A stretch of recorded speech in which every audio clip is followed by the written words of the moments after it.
Nous avions été informés, nos différents groupes, c'est pour ça qu'on a fait une question commune, plutôt que d'en faire 3 différentes, par les parents d'élèves des écoles Jacquard et de l'Alma, qui sont les 2 écoles qui bordent la place Jacquard, sur le fait qu'ils découvraient qu'il y aurait des travaux qui allaient survenir de manière imminente sur la place Jacquard, qui visent à supprimer le sol souple existant pour le remplacer par du béton désactivé. Donc ils se sont mobilisés, ils nous ont interpellés, moi plus comme responsable associatif d'ailleurs que comme élu municipal, et pour nous demander tout simplement si en tant qu'association du quartier nous avions été informés, ce qui n'était pas le cas.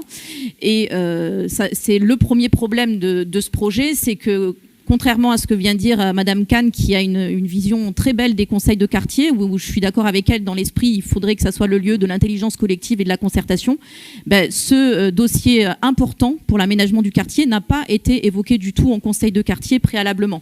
Donc c'est déjà un premier problème. Les associations de parents d'élèves, qui sont évidemment des usagers immédiats de cet équipement, n'ont pas été informés. L'amicale laïque n'a pas été informée.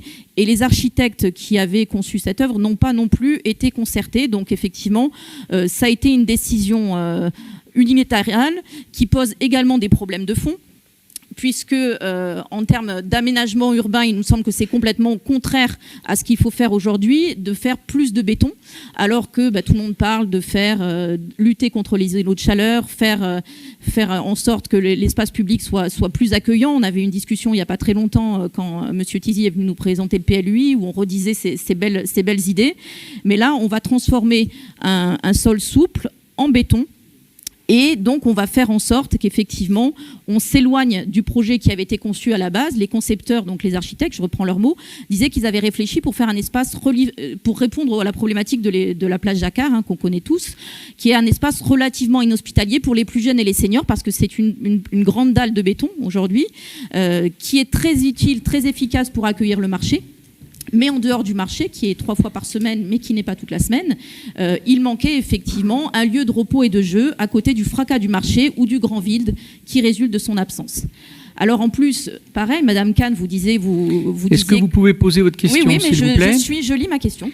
Madame Kahn évoquait le fait que vous êtes très volontaire pour une ville design, et là on était véritablement avec ce sol souple aux couleurs agréables qui reproduisait un motif Jacquard, c'est normal, c'était la place Jacquard, pour faire rayonner une vision culturelle du design dans l'espace public. Donc là, on dépassait les mots et les incantations. On était vraiment dans quelque chose de pratique.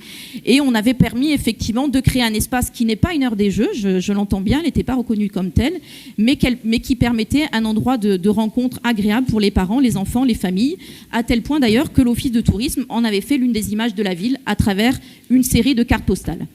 Et à la place, vous faites le choix d'un revêtement dur qui sera vraisemblablement déserté par les usages familiaux parce qu'il est en bordure de la place. Et donc, les usages qu'on risque d'y avoir, c'est des utilisateurs moins conviviaux qui vont aggraver encore plus le sentiment d'insécurité qui se fait jour sur cette place. Vous faites le choix, comme trop souvent dans vos aménagements... Merci de bien vouloir poser votre question, s'il vous plaît. Oui, mais je la lis, vous l'avez eu, je ne m'en éloigne pas. D'un sol minéralisé, imperméable, à rebours de la nécessaire lutte contre les îlots de chaleur urbains. Quant à la végétalisation que vous dites vouloir y apporter, elle consiste en une simple reprise des espaces verts existants et la plantation de quelques arbustes qui auraient pu se faire sans toucher au sol souple. Et donc c'est pareil, Monsieur Dallara, dans votre réponse, vous avez eu la volonté de politiser cette question qui pour moi est vraiment une question d'utilisation et de fonctionnement de la place. Il n'y a pas de manipulation de qui que ce soit, c'est vraiment bel et bien les parents d'élèves qui se sont mobilisés et vous méconnaissez les usages qu'ils font de cette place puisque vous leur demandez d'aller dans le jardin de Thiaulier qu'ils évitent aujourd'hui malheureusement parce qu'ils ne considèrent comme pas suffisamment sécurisés pour y aller avec des jeunes enfants au regard des pratiques qui s'y installent. Donc effectivement, monsieur le adjoint, plutôt que la destruction et l'uniformisation par la bétonisation, pourquoi ne pas envisager une rénovation du sol souple qui est certes abîmé, mais qui ne nécessite pas d'être remplacé par du béton, mais simplement d'être remplacé à l'identique ou quelque chose qui s'en approche, afin de préserver les diversités d'usage de la place.